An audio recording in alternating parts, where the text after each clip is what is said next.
in Tokyo, in the very high building.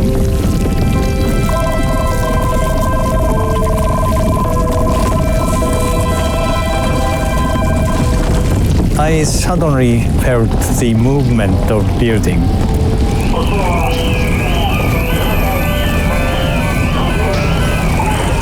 And getting increased, moving larger and larger. So I thought this is, of course, earthquake, and bigger one. Tsunami 警報が出ました。津波警報が出ました。今すぐに Major earthquake hitting Japan on Friday afternoon. Japan's meteorological agency says. I saw the news and I saw the huge tsunami and I was very surprised and start thinking what we should do as scientists.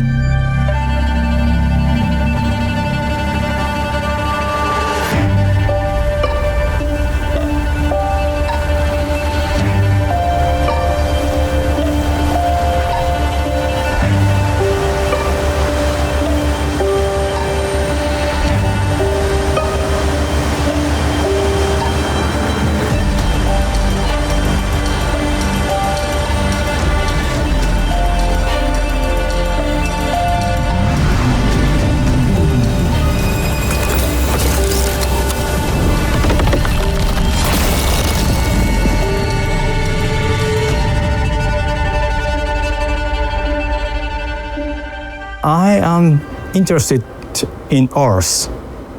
And when I was a kid, I saw the world of plate tectonics.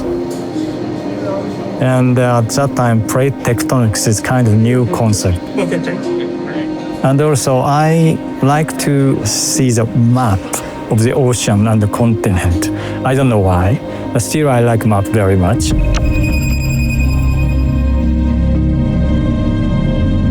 My goal is to understand the subduction process. So to do that, we have to choose the correct tool in the correct timing. Right now, Chikyu is one of the best tools to get the sample from the fault. When the helicopter came in, I had a window seat that was on the side that we could see the Chikyu. And it almost brought tears to my eyes. It was like coming back home. I was a PhD student. I had been doing fieldwork on shore in northern Japan for several years before the earthquake. I spent a lot of times in the towns along the coast and then saw the news and the devastation. In places that I had been with people that had helped me and hosted me, that's when it hit home.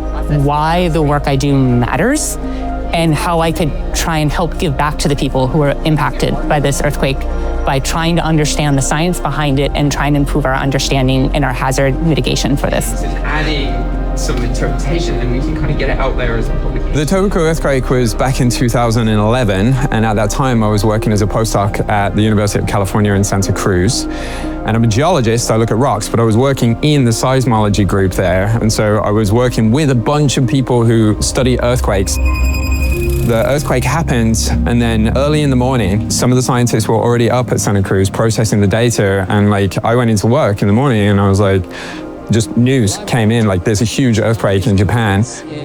It takes a while to kind of get a complete picture of what that meant. The agency has issued a tsunami warning for Japan's Pacific coast. The tsunami started near Japan and the wave crashed into Japan. It also went the other way. And so it went over the Pacific Ocean, past Hawaii, onto the west coast of North America and South America as well. But we're in California on the coast. And so I remember going out to the cliffs over the ocean and the ocean went out. That was the first time that I had ever seen anything like that. By the time it arrived in Santa Cruz, it was nothing like the tsunami in Japan. It was just one of those moments in my career where I was kind of in the middle of it. And so I thought, maybe I can try and help out here. Less than a year went by, and then I applied to go on the drilling expedition for JFAST. Spent 2 months at sea. I was involved in the ongoing research after the expedition as well. And then somehow along the line, we were having some meetings with some of the scientists from the JFAST expedition, and it just came up that we weren't quite satisfied that we'd answered the questions in the 2012 expedition. And so a group of us were kind of like, okay, well, maybe we can try and write a proposal to have another expedition and go back and see if we can fill in the gaps. We formed this organizational group called the Project Coordination Team. That was maybe in the spring of 2023 or in the summer that we kind of finalized the group with Marianne and Christine and Patrick. I'm kind of a combination of a scientist, a little bit of an engineer. I work in an engineering college at Cornell University. So I do things a lot with fluids, hydrology, things with heat, but also those things and how they relate to rock mechanics and geomechanics. So together, those kind of different fields, I'm all within there. I'm very much learned from ocean drilling, all of the bits and bobs that go into these things. Learned a lot about being creative and building an observatory, taking things off the shelf, building things to be able to do this types of science that we do.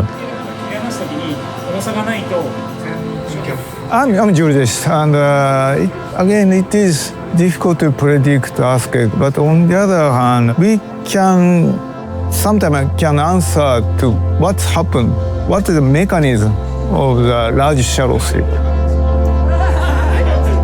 And personally, I'd like to examine the healing state using the fault zone material. Last time, I performed a high-velocity evolution experiment to understand why large slip occurred during Tohoku Earthquake.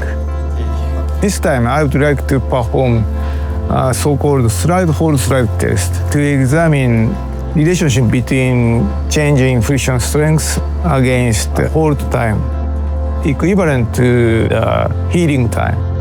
If we can establish such kind of equation, then we can input 30 years later or 100 years, and then I'd like to know the timing of the next huge earthquake. I didn't really like mathematics, but I was really keen on physics. So everything that touched experience, try to understand why temperature changes, why things changes. I was always wondering, and I wanted to see and understand what was going on. And I was on this boat on the very first expedition, and I arrived and I barely knew nothing about subduction zone. I mean, I knew the name, but I knew nothing about it. And I was sitting next to somebody, quite experienced researcher, and I told him, yeah, sorry, but I know nothing about subduction zone. Can you just tell me what you read or something like that? And we had a lot of time in front of us. And he was like, yeah, sure, so you should read this. And this is when I realized that I was reading a book, like one of the Bible of the subduction zone, that was actually written by Casey Moore, the guy that I was talking to. And so this is how I started. Like, I was like, wow, that's super cool. Oh, this it works. Okay, right. And then I get into it, and I never went away from this. What the engineers and the drillers are doing here is really at the edge of what's possible with the drill ship. And this ship, I think, is the only one in the world, for scientific drilling certainly, but maybe generally, that's able to drill in these water depths. So 7 kilometers of ocean is between us and the seafloor. It's astonishing how far it is and what they're able to do.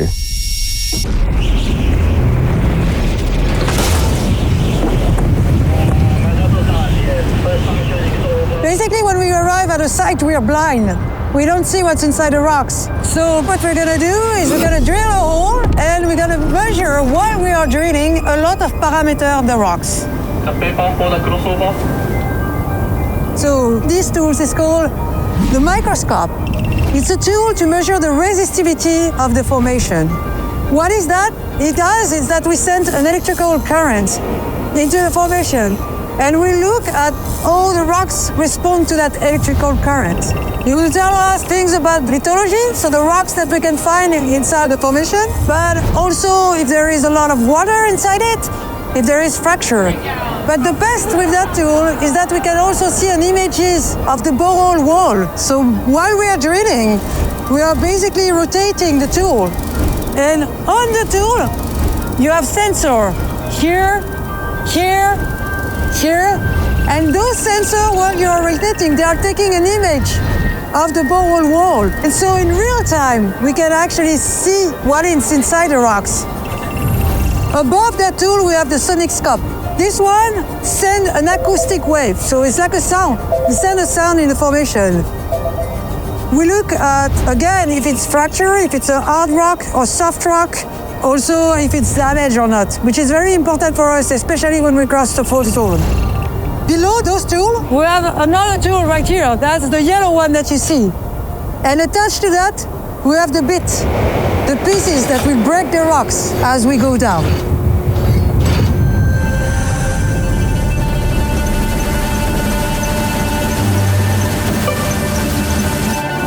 The logging while drilling will provide information about the state of stress, for instance. This is very important for us to understand if we are, at the moment, in a new step of the seismic cycle, and if we are adding more stress on the rocks than before. So this is one of the things that we are looking for. But the way science works is that you propose an idea based on the data and the observation that you've made. If you have only one piece of the puzzle, it's a very good thing to go and talk to other people, and then mixing all that together comes out with interpretation that works for everyone.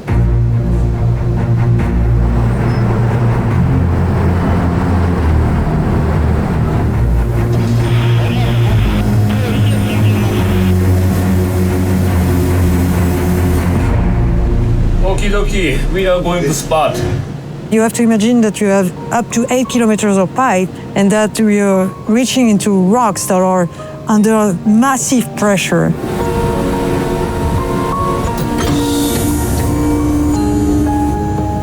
And you're drilling, but the wall is 7 kilometers away from you. And you're on a boat, and you can only change the velocity of the drill, put more weight on it. They are feeling the rocks. And when you start to talk with drillers and you say, hey, I've seen on the data that something has changed. Say, yeah, I felt it.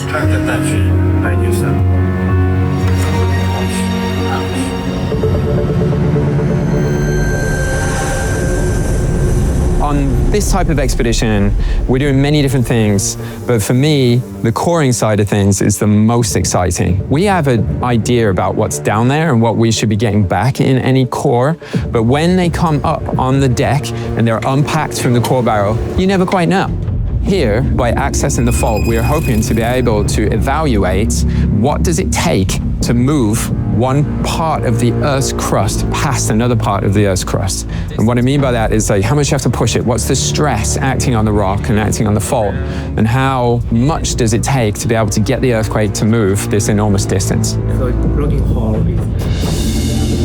So we're here right on top of the fault that slipped by many tens of meters during the Tohoku earthquake and displaced the seafloor and generated the giant tsunami that devastated the coast of Japan. And we are doing this in 2 locations.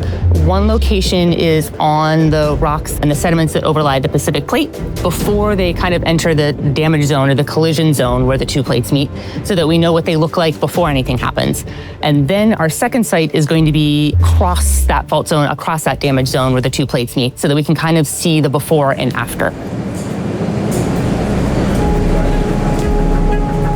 I will be a very happy co-chief if we are able to recover rocks from the fault zone, from the plate boundary itself.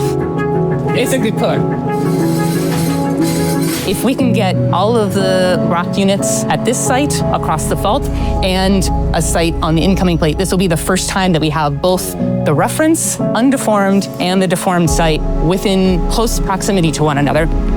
This is essential for us understanding kind of the earthquake processes here. Other updates or questions? Once a core arrives on the ship, a certain number of things happen to it to prepare it for analysis. we have a team of people who then take turns to do lots of different kinds of measurements on it. Other people at the same time are looking and trying to understand what the materials are made of, how they're arranged with respect to each other, have they been mixed up by all the tectonic activity here in some way.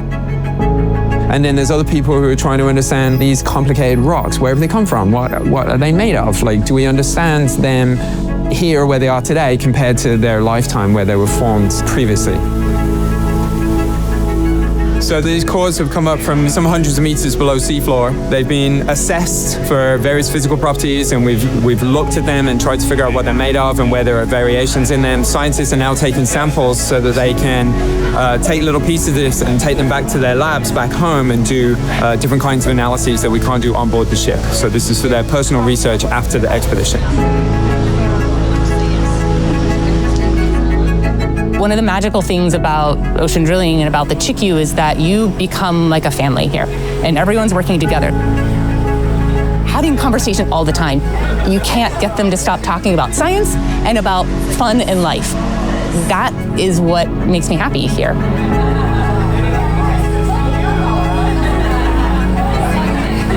I am the probably oldest person in the scientific team, and I'm very much enjoying watching the people, young people discussing, and the co-chief leading the discussion and so on. So I'm very happy to see that.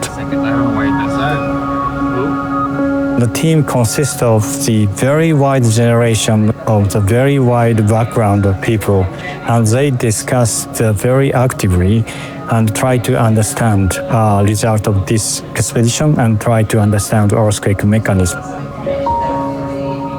This is very nice to me. For example, now we have 6 co-chiefs, and 5 co-chiefs among them, they were on board of Chikyu vessel during the JFAST experiment as young scientist or student. Now they grew up the co-chief.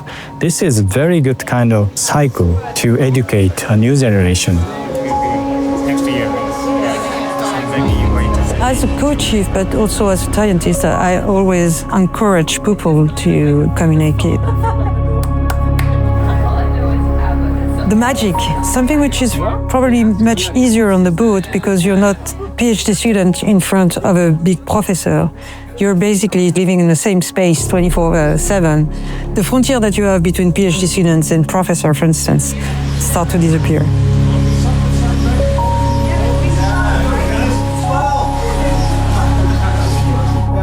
Good thing for ocean drilling, they are sending many expertise, like structural geology, sedimentologist, geochemist.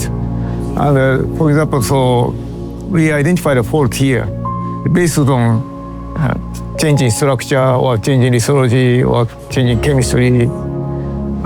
We discuss in front of the core. But such exciting discussion is very good. So I think earth scientists are pretty remarkable, creative thinkers. They can see a thin section, a little tiny microscopic image of something, and they can think about the whole system. But it's really complex. And that's why we're back here after JFAST. We want to get more understanding of this small little site where there's a lot of slip. What does it really look like? A little bit more in 3D. And for me, this was really the trigger that sort of got me thinking about this.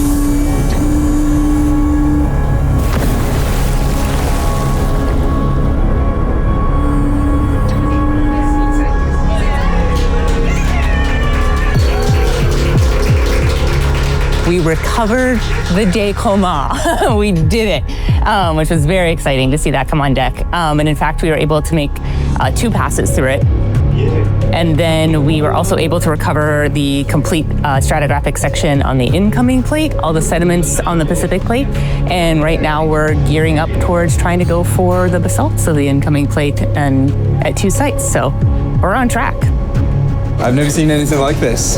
This is what we came for, and it's been worth the wait. You know, we were hoping to get the core back with some basalt on it, but then to have all this extra stuff going on, this is what we were waiting for. The drilling has been really amazing, and the core recovery has been fantastic, and it's a really big advance on 12 years ago. I think this is the first time, to my knowledge, that a fault anywhere has been re-investigated after a gap in time of 10 years or more, and this sort of equivalent set of measurements have been made. But come back again and we can add to the time series and really fill out that picture a lot more.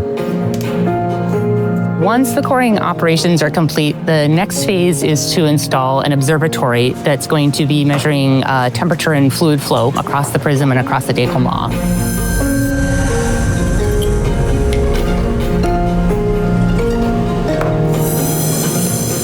Both the logging and the coring data have been instrumental in helping us design that observatory. So the outline of the expedition was set up intentionally to have the logging while drilling first to give us that first look, and then the coring, and then use that to design our observatory.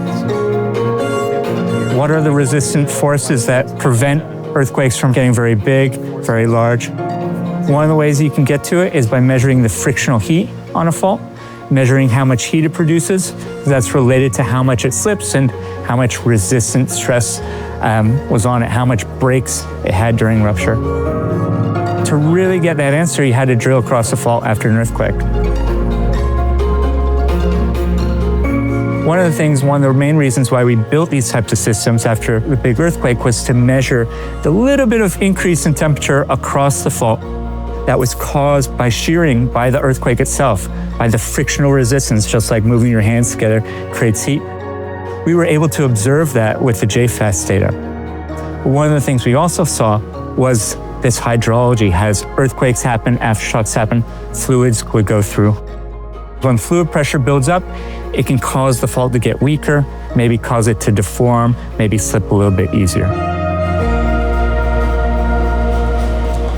So our sensors have essentially a thermometer in them that is connected to a data logger. They're going to record every few seconds over time, potentially for years. They're all encased in titanium metal casings because of the huge pressures at 7-8 kilometers down underwater. They each have a battery, a type of lithium battery that can allow us to record for long periods of time, and then perhaps leave them there for many years to kind of see how the subduction zone evolves over the next 10 or 12 years. The first thing we do is we go down with a big tube. That essentially creates a hole that stays open. Then we go down with a drill bit. We drill down across the fault, 950 meters below the seafloor. We bring the drill bit back up. Now we build the observatory. The observatory is largely a steel tube that we're going to install down into that hole that we just drilled.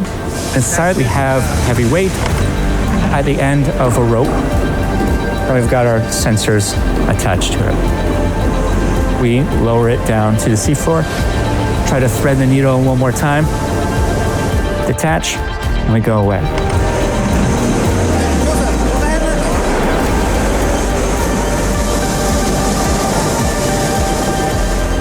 Some of the things that we're trying to see with the observatory may be able to contribute and kind of make a more integrative understanding of the subduction zone.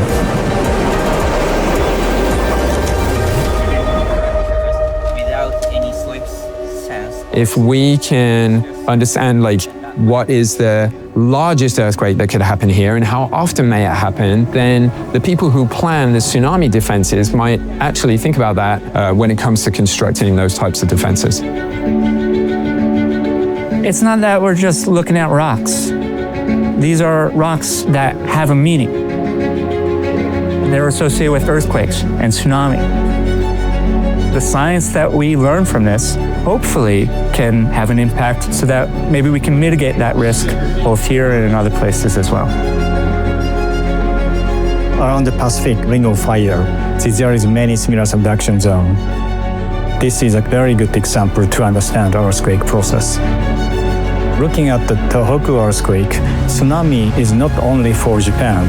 The tsunami traveled to the other side of the Pacific. Understanding the earthquake around Japan also helped to the society all around the Pacific region.